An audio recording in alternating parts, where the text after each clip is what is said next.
Episode 9. Makan malam kali ini, hening mereka seperti tengah berada di kuburan. Bu Cynthia menatap Selena tajam, begitu juga dengan Rendika yang seolah ingin menguliti tubuh perempuan cantik itu. Kemana Selena semalam, kenapa harus berbohong pada ibunya? Sebenarnya Rendika tak mempermasalahkan semuanya asal jangan membuat ulah di luar sana. Apalagi sampai namanya dibawa-bawa Rendika.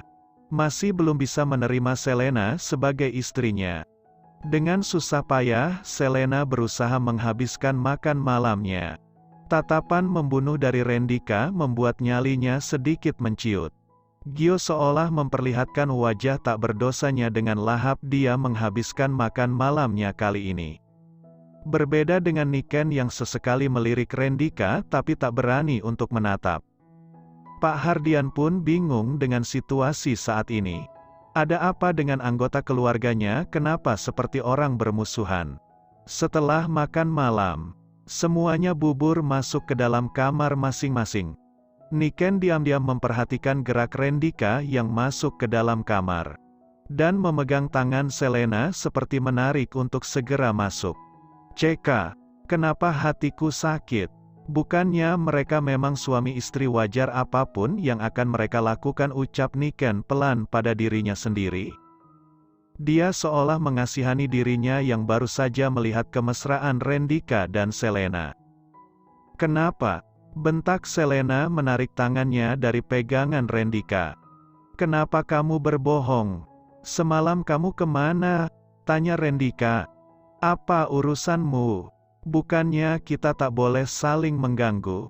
Apa kau sudah mulai pikun atau kau sudah mulai menyukaiku?" tuduh Selena seenaknya. "Aku tak pernah melarangmu dan memang aku tak ingin tahu apa kegiatanmu di luar sana. Tapi setidaknya jangan membuat mama curiga dengan memberikan alasan kalau papamu sakit." Sedangkan mereka baru saja bertemu. Jelas Rendika membuat Selena terdiam kalau kebohongannya diketahui oleh sang mertua. "Aku tak ingin terlibat masalah Muna. Jadi tolong berpikir dengan baik untuk mencari alasan. Aku tak ingin mama malah berpikir buruk terhadap pernikahan ini. Dan jangan sampai kau berulah di luar sana," ingat Rendika lalu pergi keluar kamar.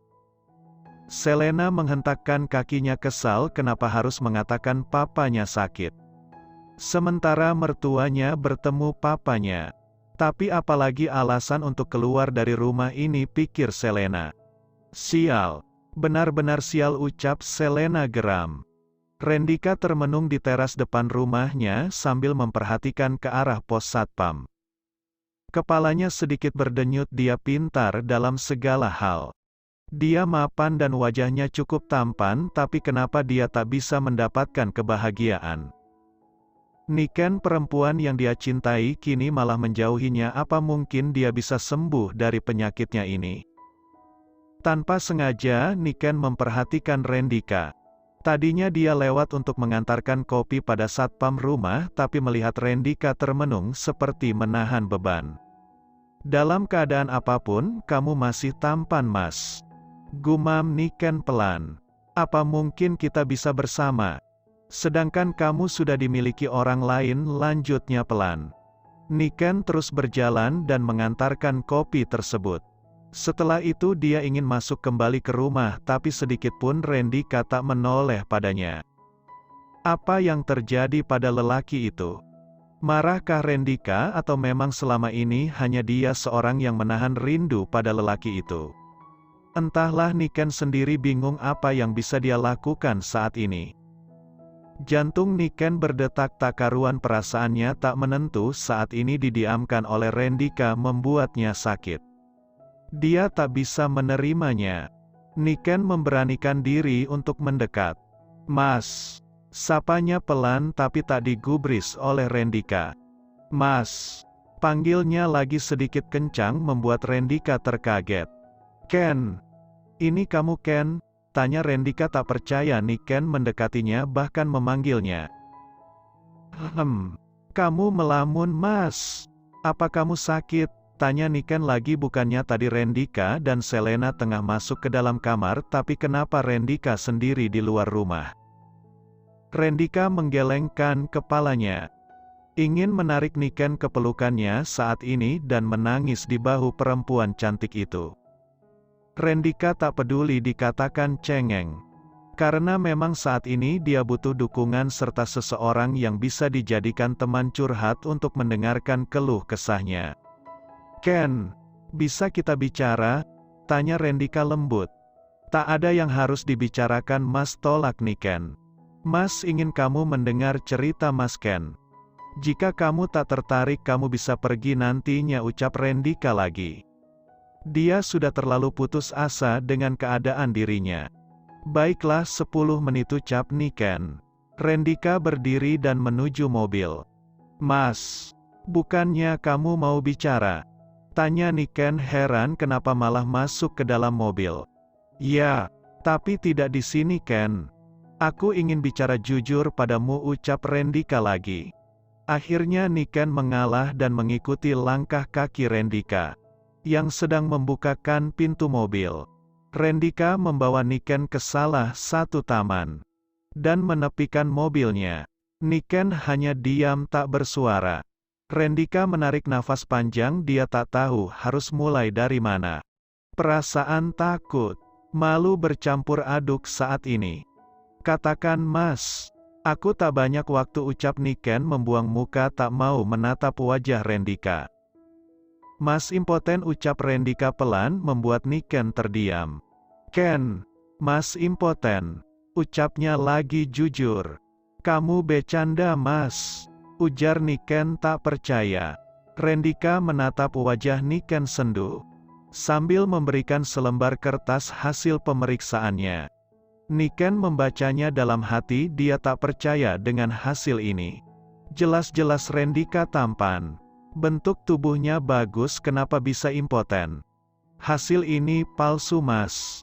Tidak Ken. Ini benar. Mamamu tahu?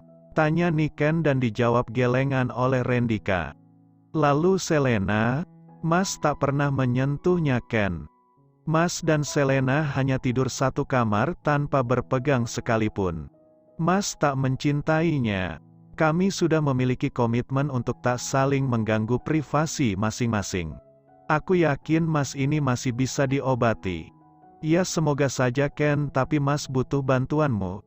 Mas butuh kamu untuk mensupport Mas agar bisa sembuh.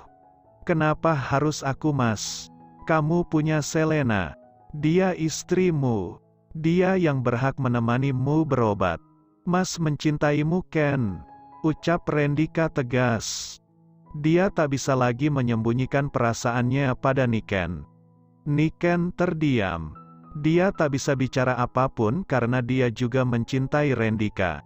Tapi dia tak mau dikatakan pelakor karena Rendika sudah menikah. Andai saja Rendika mengatakannya di saat dia belum menikah, pasti dia akan memperjuangkannya. Ken, tolong bantu Mas sembuh, pinta Rendika menggenggam tangan Niken. Maaf Mas, aku tak bisa. Selena lebih berhak untuk itu, jawab Niken bimbang. Tapi Mas tak mencintai Selena Ken. Atau kamu takut Gio marah dan kalian bertengkar, tebak Rendika. Mas, aku tak mencintai Gio sama sekali, jangan membawa dia dalam masalah ini. Tapi kenapa kamu tak menolak Gio jika tak menyukainya? Apa aku bisa? Tanya Niken. Keluarga kalian sudah banyak berkorban untukku. Aku hutang budi pada mama dan papamu Mas. Aku tak ingin mereka kecewa dengan aku menolak Gio. Mereka sudah sangat menginginkan aku menjadi menantunya, lanjut Niken. Apa kau tak mempunyai perasaan sedikit pun pada Mas Ken? Tanya Rendika. Niken mengalihkan pandangannya keluar. Dia tak mampu menjawab pertanyaan Rendika kali ini. Ken, tatap Mas, pinta Rendika memegang wajah Niken lembut.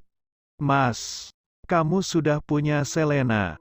Tapi Mas tak mencintainya Ken. Mas mencintaimu. Bantu Mas Ken untuk sembuh, tekan Rendika. Sudah terlambat Mas. Kamu sudah menikah. Aku akan menikah dengan Gio, pekik Niken menangis. Rendika menarik tubuh Niken ke dalam pangkuannya. Kenapa sesulit ini hubungan mereka? Kenapa bukan Niken yang menjadi istrinya dulu? Jika Niken sudah pasti dia semangat untuk sembuh. Jika kamu tak mau membantu Mas, Mas tak akan menjalani pengobatannya. Biarlah penyakit ini hinggap di tubuh Mas sampai Mas menutup mata. Aku mencintaimu Mas. Aku, Niken pelan sambil mengisak. Dia juga tak bisa menyembunyikan perasaannya pada Rendika. Rendika memeluk erat tubuh Niken dan mencium sekilas keningnya. Dia tak peduli Gio, tak peduli Selena, dia ingin memperjuangkan cintanya pada Niken. Biarlah dikatakan egois. Kamu mau membantu Mas Ken? Mas janji setelah sembuh kita akan bersama. Mas akan memperjuangkan hubungan kita, ujar Rendika. Bagaimana dengan Selena Mas? Tanya Niken takut. Mas akan menceraikan Selena dan memintamu pada Big Aida. Tapi Mas harus sembuh dulu Ken agar bisa memberikan mama keturunan. Kamu mau kan membantu Mas? Tanya Rendika. Niken menganggukkan kepala pelan. Hilang sudah beban di dada Rendika karena sudah bercerita pada Niken. Tapi aku takut Mas. Mas hanya butuh kamu selalu menemani Mas. Mendukung Mas. Mas akan melindungimu Ken. Aku tak yakin papa dan mamamu menerimaku Mas, ucap Niken. Itu urusan Mas. Saat ini dukunganmu yang terpenting. Rahasiakan dulu hubungan ini, jangan ada yang curiga. Jika waktunya sudah tepat Mas akan bicara pada mereka, ucap Rendika mengusap kepala Niken pelan. Niken merapatkan tubuhnya pada Rendika yang sedang mengemudi mobil. Suasana hati mereka saat ini sedang berbunga, tak ada yang mau menjauh. Rendika sendiri sudah mempunyai semangat untuk sembuh. Karena Niken akan menemani hari-harinya nanti.